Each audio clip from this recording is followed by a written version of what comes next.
Eu vi tudo antes de acontecer. Só não consegui impedir. Tem coisa que marca a gente por dentro de um jeito que nem o tempo consegue apagar. E quando eu falo isso, não é figura de linguagem, não. É real. Porque o que aconteceu com meu irmão, eu sonhei antes, mais de uma vez, e ninguém acreditou. Nem ele. Minha história começa bem antes do acidente. Desde pequena, eu sonhava com um portão. Um portão pesado, de ferro, todo enferrujado. Era o portão da casa onde eu cresci. Não era só um detalhe do sonho. Era sempre ele, sempre o mesmo som, aquele rangido agudo arranhando o ouvido que só quem já teve portão velho em casa conhece. Era como se ele chorasse toda vez que abria. E atrás do portão sempre tinha uma sombra. Não era um bicho, não era uma pessoa. Era só escuro, um escuro que parecia ter olhos. Eu via aquela sombra parada ali, olhando a gente brincar no quintal. Eu, meu irmão Caio e o outro mais velho, o Rafa. Mas a sombra nunca olhava para mim. Ela olhava para o Caio. Esses sonhos começaram quando eu tinha uns 7, 8 anos. Acordava chorando, assustada, dizendo para minha mãe que o homem do portão ia levar alguém. Ela só me puxava para o colo, fazia um carinho na cabeça e falava que era só sonho. Mas eu lembro da expressão dela. Ela não falava com medo, mas também não ria. Acho que no fundo ela sentia alguma coisa também. Só que naquela época, com o que a gente vivia em casa, sonho era o menor dos problemas. Meu pai era aquele tipo de homem que a gente evitava até quando estava sóbrio. Batia na minha mãe, gritava com a gente por qualquer besteira e parecia carregar uma raiva que não tinha fim. A casa vivia num clima pesado. E eu achava que o portão do sonho era um reflexo disso.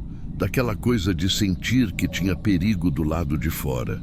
E às vezes mais ainda do lado de dentro. Mas aí a gente cresceu.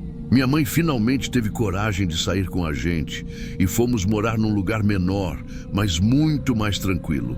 Meu pai sumiu do mapa, graças a Deus. E por um bom tempo, os pesadelos também sumiram. Até que o Caio fez 15 anos. Foi nessa época que eles voltaram. Do nada, comecei a sonhar com o portão de novo. Só que dessa vez, o sonho era diferente. Não era mais a sombra observando. Agora, era o Caio atravessando o portão à noite, correndo como se estivesse fugindo de alguém. E no meio da rua, aquela sombra agarrava ele pelo braço e puxava com força. Eu gritava, batia no portão, mas a tranca de ferro enferrujado girava sozinha e me deixava presa para dentro. Eu via meu irmão ser levado e não podia fazer nada. Acordei suando, com o coração disparado. Olhei o celular, 2h44 da manhã. Achei estranho, mas tentei não pensar muito. Só que o mesmo pesadelo voltou 2 dias depois. E de novo, o mesmo horário, 2h44. Na terceira vez, foi ainda pior. Eu vi o rosto do Caio, vi o medo nos olhos dele, vi a sombra agarrando ele com mais força. E quando acordei, eu sabia. Aquilo não era só um sonho, era um aviso. Fui até o quarto dele no dia seguinte, contei tudo, sem rodeio. Falei do portão, da sombra, da hora, tudo. E ele riu. Riu de nervoso, tentando disfarçar. Disse que eu estava vendo muito filme de terror, que devia ser cansaço. Que sonho é coisa da cabeça. Mas eu vi o jeito que ele me olhou. Ele ficou com medo, só não quis mostrar. E eu fiquei com aquilo entalado. Não consegui dormir direito nos dias seguintes. O som do portão rangendo ficou na minha cabeça. O barulho era quase físico para mim. Tipo quando a gente ouve uma colher raspando em prato de louça. Aquele incômodo que arrepia. E aí chegou a noite, era uma quinta-feira. O Caio saiu para jogar bola com os amigos. O campinho era no outro lado da rua, não precisava nem pegar ônibus nem nada. Bastava atravessar o portão. Minha mãe já estava dormindo. Eu fiquei deitada no sofá, vendo TV no volume baixo. Estava exausta da semana e, sem perceber, acabei cochilando. E foi aí que o pesadelo voltou. Mas dessa vez não foi como os outros. Eu vi o portão se abrindo devagar. Vi o Caio passando com a bola debaixo do braço. A rua estava vazia, mas de repente a sombra apareceu. E ela não era mais uma sombra. Era um carro escuro descendo a rua com os faróis acesos. Rápido, sem frear, como se não tivesse ninguém dirigindo. O farol iluminou o rosto do meu irmão, e antes que eu conseguisse gritar no sonho, ele foi atingido. Foi um estrondo. Eu acordei gritando, molhada de suor, com o coração batendo no pescoço. E o mais assustador é que eu acordei antes do barulho real, como se eu já soubesse. Corri para fora, descalça mesmo. O portão da frente estava escancarado, abrindo e fechando com o vento. O som de ferro arranhando ecoava na calçada. E lá na rua, uma aglomeração. Gente gritando, celulares filmando, um corpo no chão. Era o Caio. Eu lembro do barulho, não do acidente em si, mas do portão. Ele rangia com o vento batendo, abrindo e fechando sozinho. Aquele som agudo, arrastado, cortava o ar como se arranhasse o ouvido. Igual ao dos meus sonhos, igualzinho. E enquanto eu corria até o meio da rua, eu já sabia o que ia ver. O Caio estava caído de lado, com a cabeça virada para o poste. Os vizinhos em volta tentavam chamar a ambulância, mas ninguém sabia dizer se ele ainda estava respirando. O carro que atingiu ele nem parou. Disseram que era escuro, que desceu a rua voando, que só deu tempo de ouvir o motor sumindo lá longe. Eu parei do lado do corpo, ajoelhei no asfalto quente e senti minhas pernas tremerem. Não chorei, não na hora. Fiquei olhando para ele e pensando numa coisa só. Era para eu ter feito alguma coisa. Era para eu ter conseguido impedir. Mas o que se faz quando um pesadelo vira real? O que eu podia fazer se tudo já estava escrito antes de acontecer? Foi só quando a vizinha encostou no meu ombro que eu notei o detalhe que me destruiu de vez. Ela apontou para o relógio digital da mercearia que ficava no muro da esquina. A luz vermelha piscava os números, bem claros no meio da escuridão. 2h44 da manhã. O mesmo horário, sempre o mesmo. As 3 vezes que eu acordei dos sonhos foram nesse exato minuto. Era como se aquele instante estivesse marcado desde o começo. Como se não importasse o que eu dissesse, o que eu fizesse, o fim já tivesse sido decidido. No velório, minha mãe tremia tanto que mal conseguia segurar na minha mão. O Rafa ficou em silêncio o tempo todo, só olhando o caixão como se estivesse num transe. Eu fiquei num canto, não consegui chegar perto, porque não era só a dor da perda, era a culpa. Todo mundo dizia que foi uma tragédia, um acidente, que o carro fugiu, que ninguém podia prever. Mas eu sabia que podia sim, eu previ, e o que ficou foi o som. Às vezes eu tô lavando louça e escuto o barulho do nada. O portão, mesmo fechado, mesmo trancado, ele range. Não sempre, só quando venta, ou quando o relógio marca 2h44. Já testei, já esperei acordada só para ver se era coisa da minha cabeça. E em algumas noites, o portão se mexe. É quase como se ainda tivesse alguém ali, esperando do lado de fora, observando, como no sonho. O mais assustador é que depois do que aconteceu, eu comecei a perceber outra coisa. Não era só com o Caio. Outras pessoas da rua começaram a contar histórias parecidas. Uma vizinha disse que o filho dela teve um sonho com o mesmo portão, na mesma semana. Que ele viu um vulto do lado de fora e ficou com medo de sair. Outro rapaz falou que viu o portão abrindo sozinho de madrugada, mas achou que fosse só o vento. E teve até um senhor que mora lá desde sempre, que disse que anos atrás um menino morreu atropelado no mesmo lugar, também de madrugada e também num dia de vento forte. Coincidência? Talvez, mas tem coisa que nem a lógica explica.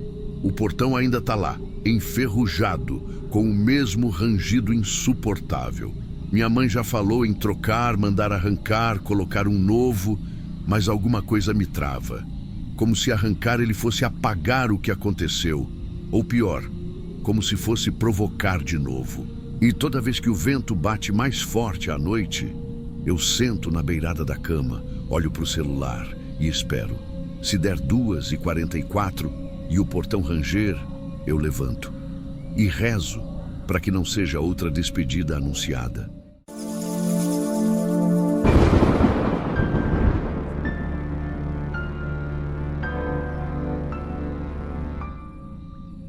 Tem um tipo de sonho que não devia se repetir. O primeiro foi numa segunda, logo depois de um dia puxado de trabalho. Cheguei em casa perto de meia-noite, tomei banho, comi qualquer coisa e capotei no sofá mesmo, com a TV ligada no mudo. Não sei nem quando fechei os olhos, só lembro da sensação de já estar correndo. No sonho, eu atravessava uma rua escura que parecia esticar sem fim. As calçadas estavam vazias, os postes acesos, mas o silêncio era pesado. Dava para ouvir só meu próprio fôlego, ofegante, tentando puxar o ar que não vinha. E atrás de mim, os passos, pesados, compassados, cada vez mais perto. Tentei correr, juro que tentei, mas parecia que meu corpo estava preso, como se estivesse correndo dentro da água. As pernas não obedeciam. Quanto mais eu me forçava, mais lento eu ficava. Era uma agonia. Olhei para trás e vi aquilo. Era uma sombra alta, disforme, sem rosto, mas os olhos vermelhos, como brasa, como farol de freio preso em mim. Eu quis gritar, chamar ajuda, mas a voz não saía. Só aquele desespero abafado. Acordei engasgado, sentado no sofá, o peito subindo e descendo como se tivesse mesmo corrido. Peguei o celular, 1h58. Gravei o horário, nem sei porquê. Só parecia importante lembrar. Fiquei um tempo sentado, tentando entender. Achei que era só estresse. Sono ruim, tanta coisa na cabeça, sabe? 2 dias depois, mesma rotina. Trabalhei até tarde, entreguei a última corrida, voltei para casa, jantei qualquer besteira e fui deitar. E veio de novo. O mesmo sonho, mesma rua, mesmo cenário. Só que dessa vez, pior. Consegui ver a sombra mais de perto. Os braços dela eram longos demais, arrastavam no chão. E por onde passavam, deixavam rastro como se o asfalto queimasse. Os olhos continuavam vermelhos, mas agora ela estava mais perto. Olhei ao redor e percebi uma coisa que me gelou. A rua do sonho era idêntica à que eu passo todo dia para chegar em casa. A mesma esquina com a padaria fechada, o muro descascado com a propaganda antiga, o ponto de ônibus abandonado. Acordei encharcado de suor, com os músculos duros, como se tivesse mesmo corrido. Peguei o celular. 1h58, outra vez. A partir daí, comecei a evitar pensar nisso.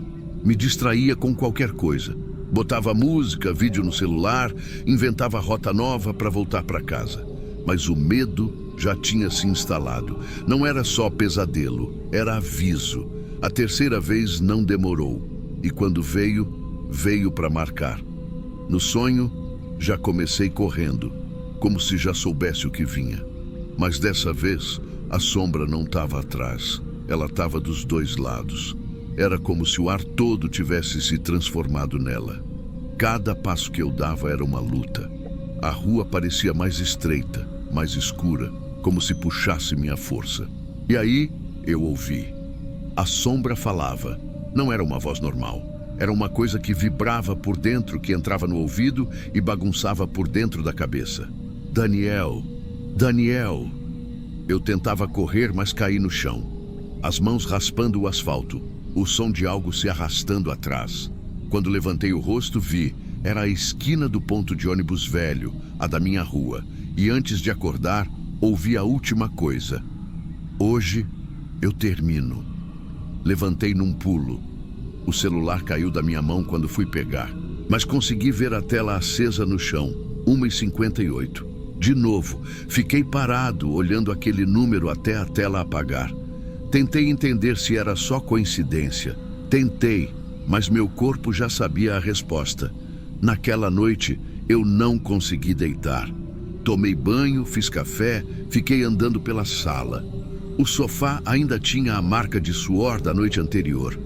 O relógio andava devagar, como se quisesse me provocar. Cada minuto era mais um empurrão para o que estava vindo. Quando deu meia-noite, decidi sair. Abri o aplicativo e comecei a rodar. Melhor manter a cabeça ocupada. Levei gente de balada, de plantão, até casal voltando de motel. Fazia as corridas no automático. Mas a cada cliente que saía do carro, eu via o horário se aproximando. 1h20, 1h35, 1h42. Última corrida da noite. Uma mulher com sacola de padaria indo para a casa da mãe. Entreguei ela e desliguei o app. Não tinha mais coragem de pegar ninguém. Eu só queria chegar em casa. Peguei o caminho de sempre. O mais rápido, a mesma rua do sonho, a mesma calçada rachada, a mesma padaria com a grade puxada. E então eu vi um homem parado no meio da pista. Casaco escuro, capuz, não fazia nada. Só estava ali, firme, como se já soubesse que eu ia passar. Diminui por reflexo. Tentei entender se era alguém esperando carona, se precisava de ajuda, se era só um bêbado perdido. Mas ele olhou para mim. Não foi um olhar qualquer. Foi direto, reto, sem dúvida. Como se eu fosse a única coisa no mundo. A mesma silhueta do sonho, mesma postura, mesmo silêncio. Acelerei. Era o que meu corpo mandou fazer, e no instante em que pisei fundo, ele mexeu a mão, puxou alguma coisa da cintura, brilhou por um segundo no reflexo do farol. Ouvi o primeiro estalo no vidro, depois outro, e mais um. O som seco do impacto, vidro rachando, a frente do carro perdendo o controle. Virei o volante com tudo, a roda raspou no meio-fio. O carro girou uma vez, depois travou. Só lembro do barulho dos pneus, do meu braço batendo na porta e da luz da rua rodando por cima de mim. Acordei já no hospital. Luz branca, máquina apitando, cheiro de álcool, o som do soro pingando no metal. Veio um policial. Disse que eu tinha sido vítima de uma tentativa de assalto, que um homem tentou me parar para levar o carro, que eu tive sorte. Uma bala raspou no ombro e outra pegou no banco do passageiro. Perguntei que horas foi. Ele puxou o bloquinho de anotações e respondeu, como se fosse só mais um dado do relatório. Foi registrado às 1h58 da manhã. Não reagi na hora, só olhei para o teto e senti que tinha acabado. Desde aquele dia, nunca mais sonhei com perseguição. Nunca mais tive aquele tipo de pesadelo, nem sombra, nem rua, nem olhos vermelhos, mas eu não vejo isso como um alívio. O que me assombra é saber que a sombra conseguiu, ela alcançou. E talvez, agora que conseguiu, não precise mais correr.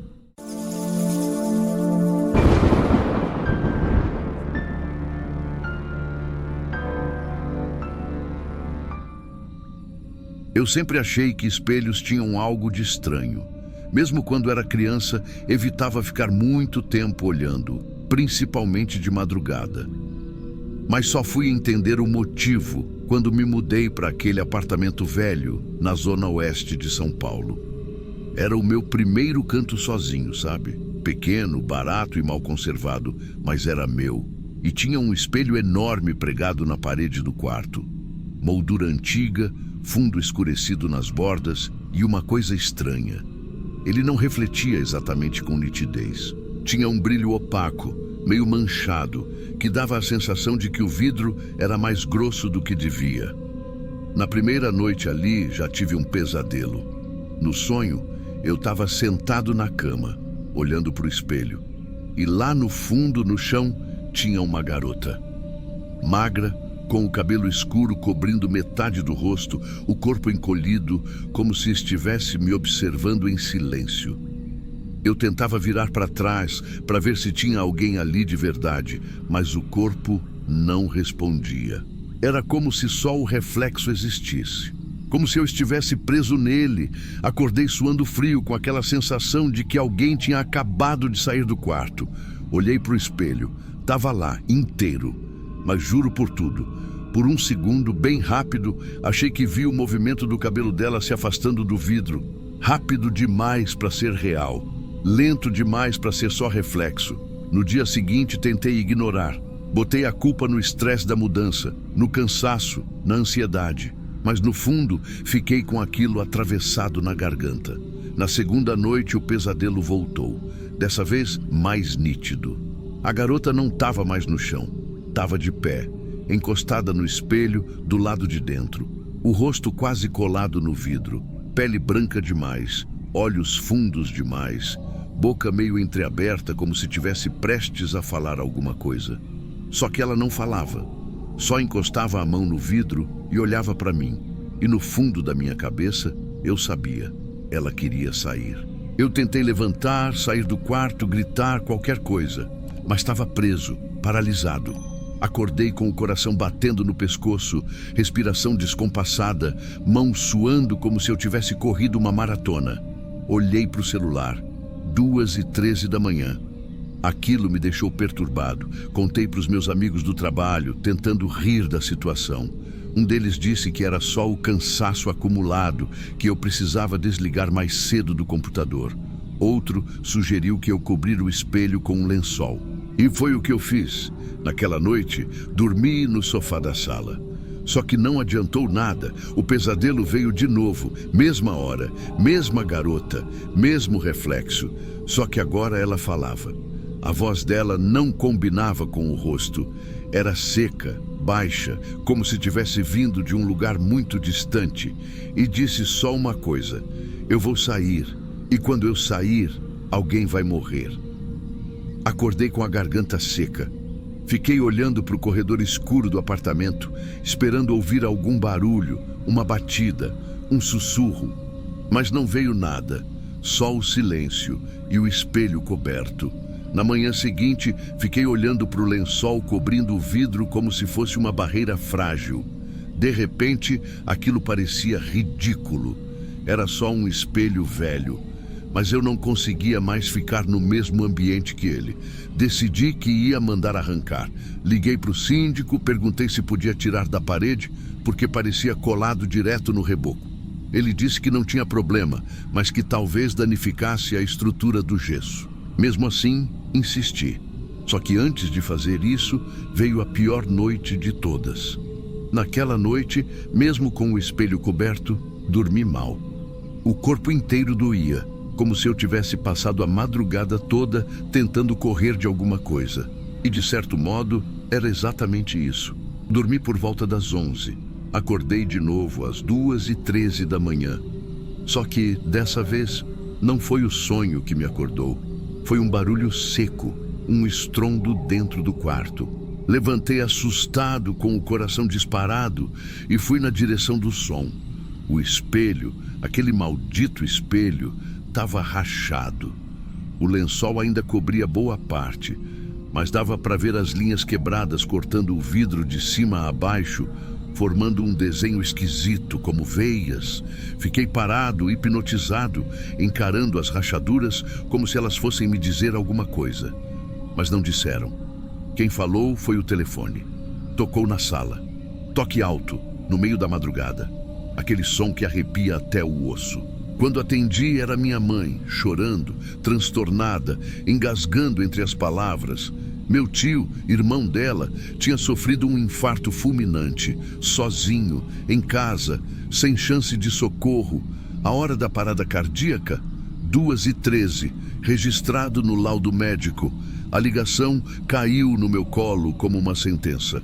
Voltei devagar para o quarto, me aproximando do espelho rachado, ainda coberto pelo lençol. E juro por tudo que é mais sagrado, naquela hora, o ar dentro do quarto ficou diferente. Mais denso, mais gelado. Cheguei perto, puxei o lençol. E ali estava ela, a garota, no reflexo, imóvel, olhos abertos, rosto pálido, encarando direto os meus olhos. Mas dessa vez, ela não estava atrás de mim. Estava sozinha no reflexo, como se o espelho refletisse um lugar diferente. Um lugar onde ela finalmente tivesse saído, ou me deixado ver onde ela sempre esteve. Depois daquele dia, chamei um pedreiro e mandei arrancar o espelho da parede. Pagaria o que fosse. Não importava o estrago na parede. Só queria aquilo longe. Mas aí vem o detalhe mais maldito de tudo isso. Mesmo sem aquele espelho, mesmo meses depois, às vezes, quando eu entro num banheiro de bar, ou subo num elevador com espelho, ou passo por alguma vitrine, eu vejo, não com nitidez, não por muito tempo, mas vejo, parada, no reflexo, sempre de canto, sempre olhando como se ainda tivesse algo para completar.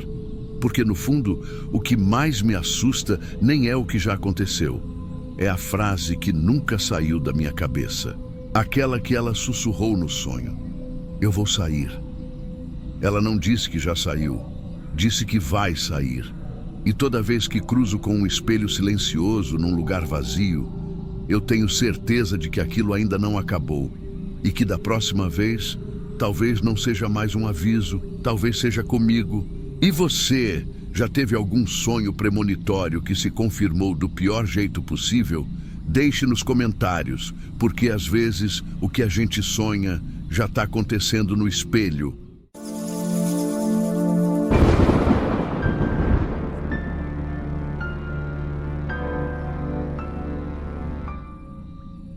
A primeira coisa que eu senti foi medo. E nem era na hora do acidente, nem depois. Foi no sonho. Na verdade, foi no pesadelo. Era madrugada. Eu lembro porque olhei o relógio antes de dormir. 2h40. Tava calor, janela aberta, minha mãe dormindo no quarto ao lado. O sonho veio seco, sem aviso. Meu irmão mais novo, Felipe, estava parado bem no meio da ponte antiga da nossa cidade. Aquela de ferro, cheia de grade enferrujada, que passa por cima do Paraupeba. Ele estava ali no meio e um ônibus vinha vindo lá do outro lado com os faróis ligados numa velocidade absurda. E o Felipe, ele não se mexia. Parecia colado no chão. Eu gritava para ele correr, sair dali, mas a minha voz não saía. Só o vento. Um vento sujo, quente, que levantava poeira e fazia as placas da ponte tremerem. O ônibus não freava. A buzina parecia um grito de bicho. E no último segundo, quando as luzes brancas cobriram tudo, eu vi o corpo dele caindo no rio. Foi como se tivesse sido arremessado pela explosão de luz. Acordei num pulo, o pijama grudado nas costas, a garganta seca e o coração. Parecia que ia sair do peito. Peguei o celular com a mão tremendo. 3h17 da madrugada. Não voltei a dormir. Fiquei olhando para o teto, tentando convencer a mim mesma de que era só mais um pesadelo. Só que não parecia só nada. Parecia um aviso. Na manhã seguinte, comentei com a minha mãe. Só falei assim: tive um sonho horrível com o Felipe. Ela parou de mexer no café, olhou para mim e disse: eu também sonhei com ele essa noite. Mas no meu, ele estava debaixo d'água, batendo no vidro, pedindo ajuda. Eu lembro da forma que ela falou isso, baixo, como se fosse pecado dizer. A gente se olhou por uns segundos e entendeu sem precisar falar mais nada. Não contamos nada para o Felipe. Ele é o caçula, o que nunca leva nada a sério. A gente não queria assustar ele com bobagem. Mas lá no fundo, nenhuma de nós duas achava que era bobagem. Naquela mesma noite, veio outro sonho. E aí não teve como fingir mais nada. Dessa vez, eu vi o ônibus por dentro. As luzes piscando, a água subindo até os bancos. E o rosto do meu irmão grudado no vidro da janela, como se alguém tivesse pressionado a cabeça dele ali. Ele estava gritando, mas sem som. Tudo era mudo. Só a imagem dele com os olhos arregalados e o desespero batendo por dentro do ônibus. Acordei berrando, berro mesmo. E minha mãe entrou no quarto assustada, dizendo que tinha ouvido um barulho. Só que ela não estava falando do grito real. Ela estava falando do mesmo barulho do sonho dela. Parecia que os sonhos estavam se misturando. Que a gente estava vendo a mesma coisa, em lugares diferentes. 2 dias depois, ele disse que ia numa festa com os amigos. Que ia voltar tarde, mas que era tranquilo. Eu perguntei qual caminho eles iam pegar. Ele falou: o de sempre, pela ponte. Eu e minha mãe dissemos que não. Quase imploramos. Faz um desvio, Vai por outro lugar. Demora mais, mas é melhor. Ele riu da gente. Riu de verdade. Vocês estão com essas ideias de sonho ainda? Que isso, mãe? Que isso, Carol? Eu queria amarrar ele na cama, mas o que eu podia fazer? Ele já é adulto, tem 23 anos. Achou que era paranoia nossa, que era só loucura de mãe e irmã. E foi. Naquela noite, eu não consegui deitar. Fiquei na sala, com a TV ligada, sem prestar atenção em nada. Às 2h40, cochilei. No sofá mesmo. E foi o pior dos 3 sonhos. Dessa vez eu não via mais ele. Eu via o ônibus vindo, só que ele vinha direto para cima de mim. Era como se eu estivesse no lugar dele. Eu acordei chorando, com a boca seca, gritando igual criança. Senti uma dor no peito, um medo que não cabe em palavra nenhuma. E aí veio o telefone. O telefone tocou exatamente às 3h17, o mesmo horário do primeiro sonho. A mesma hora que eu vi o Felipe cair da ponte, sem conseguir gritar, sem conseguir se mexer. Eu atendi com a mão gelada, o peito travado, como se já soubesse o que vinha. Do outro lado, a voz de um homem. Calma demais, formal demais. Disse que era da polícia rodoviária, que tinha acontecido um acidente e que meu irmão, que o nome dele estava entre os passageiros, que era importante a gente ir até o hospital da cidade vizinha, onde estavam levando os feridos. E os outros. As pernas da minha mãe falharam antes mesmo da ligação terminar. Ela caiu no chão da sala e começou a repetir a mesma frase, como se não tivesse mais nada no mundo além daquilo. Eu vi, eu sabia. Ela batia no próprio peito, chorando como se estivesse sendo puxada para dentro de um buraco. Eu só conseguia olhar para o relógio. 3h17. Aquilo ficou cravado na minha cabeça como um ferro quente. A gente foi correndo para o hospital. Quando chegamos, o pátio já estava cheio. Pais, amigos, vizinhos, todos procurando os filhos, esperando alguma notícia. Fiquei sabendo que o ônibus que trazia os jovens da festa perdeu o freio logo depois da curva. E ali, naquela descida antes da ponte de ferro, ele não conseguiu parar. Bateu na lateral, quebrou a proteção e caiu direto no Paraupeba. Metade dos corpos ainda não tinham sido encontrados. O Felipe foi um dos últimos a ser tirado da água. Eu não vou descrever como foi reconhecer ele. Não dá. Mas o que eu posso dizer é que não era a primeira vez que eu via aquele rosto naquele estado. Eu já tinha visto antes, no vidro do ônibus, nos meus pesadelos. Era o mesmo olhar, a mesma boca aberta, o mesmo pedido de ajuda que nunca foi dito. Depois disso, minha vida não voltou ao normal, nem da minha mãe. Ela parou de sair de casa, parou de cozinhar, de pentear o cabelo, de ligar a TV.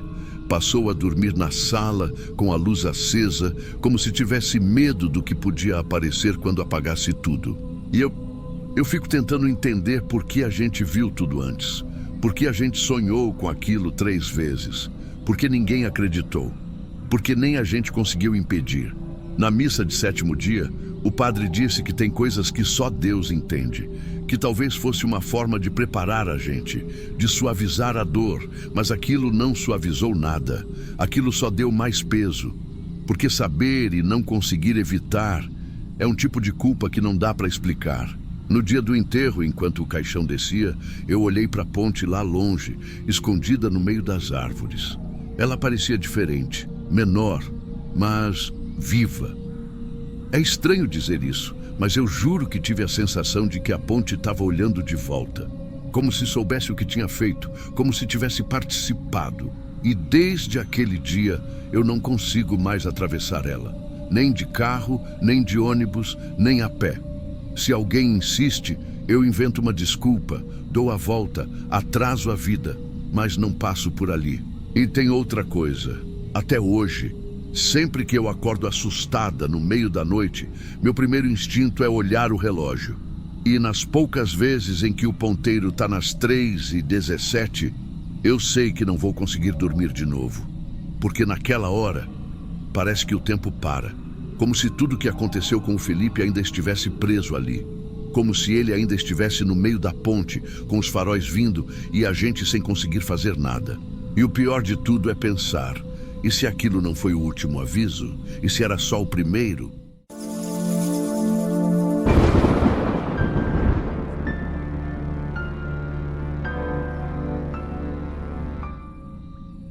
O pior não foi perder minha avó. O pior foi ter sonhado com o jeito exato que ela ia morrer, dias antes de acontecer, e não ter conseguido fazer nada para impedir aquilo. Minha avó Lourdes estava internada fazia uns dias por causa de uma pneumonia. Ela já era de idade, 78 anos, mas estava lúcida, comendo direitinho, e os médicos diziam que era só questão de tempo até receber alta. Estável. Essa era a palavra que usavam. Mas numa dessas madrugadas eu acordei molhado de suor. O tipo de pânico que te faz sentar na cama com o peito travado, sem saber se foi sonho ou realidade. Eu sonhei que estava no hospital, no corredor onde fica o quarto dela. Tudo estava meio escuro, meio turvo. Mas era o hospital. A porta do quarto dela estava fechada. Quando eu tentei entrar, percebi que estava trancada por dentro. Só que eu ouvia tudo. Ouvi minha avó gritando.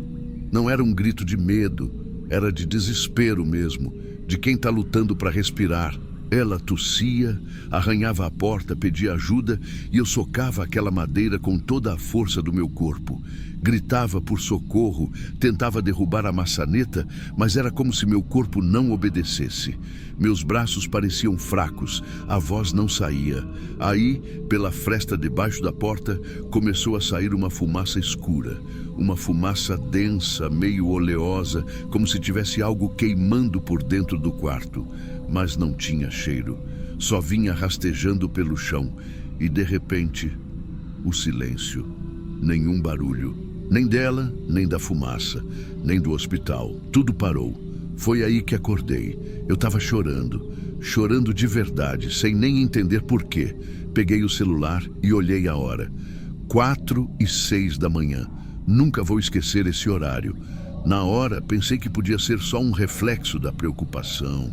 Sei lá, mente cansada, ansiedade, medo de perder alguém querido, essas coisas. Tentei me convencer disso o dia todo. Fiquei calado, nem comentei com a minha mãe. Mas na noite seguinte, aconteceu de novo. Dessa vez o sonho começou diferente. Eu já estava dentro do quarto, parado no canto, olhando para a cama. Minha avó estava deitada, com os olhos abertos, fixos no teto, mas ela não se mexia, e mesmo sem barulho nenhum, eu sabia que ela não estava bem.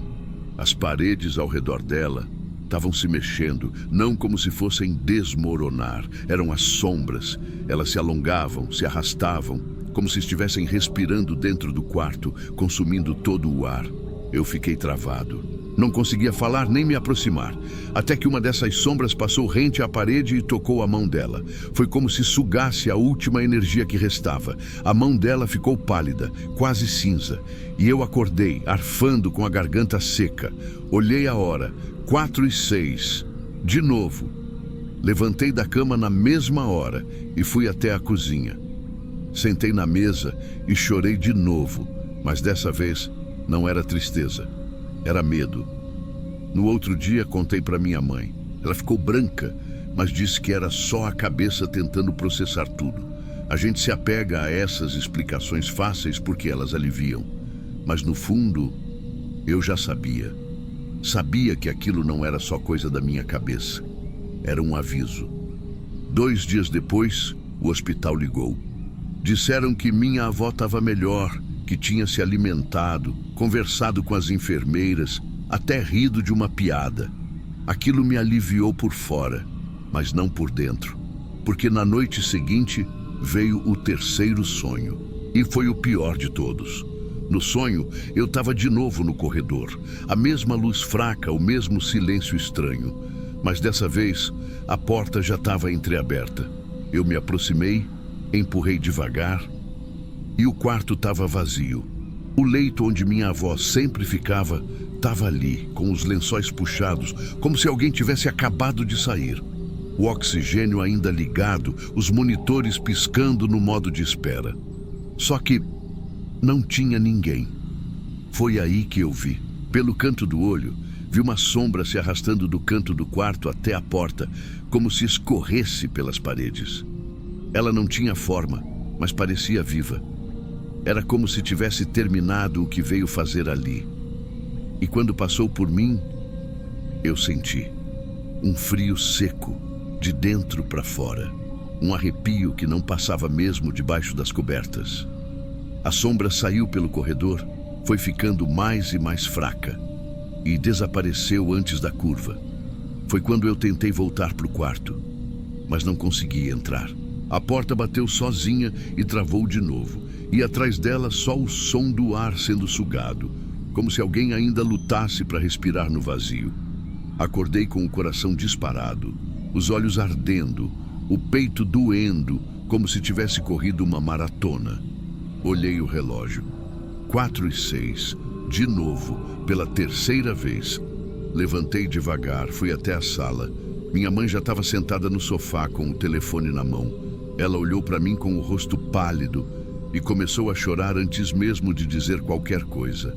Eles tentaram reanimar, mas foi uma parada respiratória. Ela disse isso com a voz baixa, quase sem ar, como se repetisse o que tinha acabado de ouvir. Eu só sentei no chão. Não chorei, não falei, não perguntei nada, porque já sabia, já tinha visto. O quarto trancado, os gritos, a sombra, o leito vazio. Estava tudo lá, nos sonhos. Como se eu tivesse sido obrigado a viver a mesma perda, 3 vezes antes dela acontecer de verdade. No velório, eu não consegui olhar o corpo dela. Evitei. Preferi lembrar dela com vida do que ver mais uma imagem que talvez também voltasse nos sonhos, mas não adiantou. Até hoje, quando acordo no meio da noite, sem motivo, a primeira coisa que eu faço é olhar o relógio. E se ele marca 4:06, meu corpo inteiro paralisa. É como se o pesadelo não tivesse acabado, como se estivesse ali esperando por outra porta para trancar.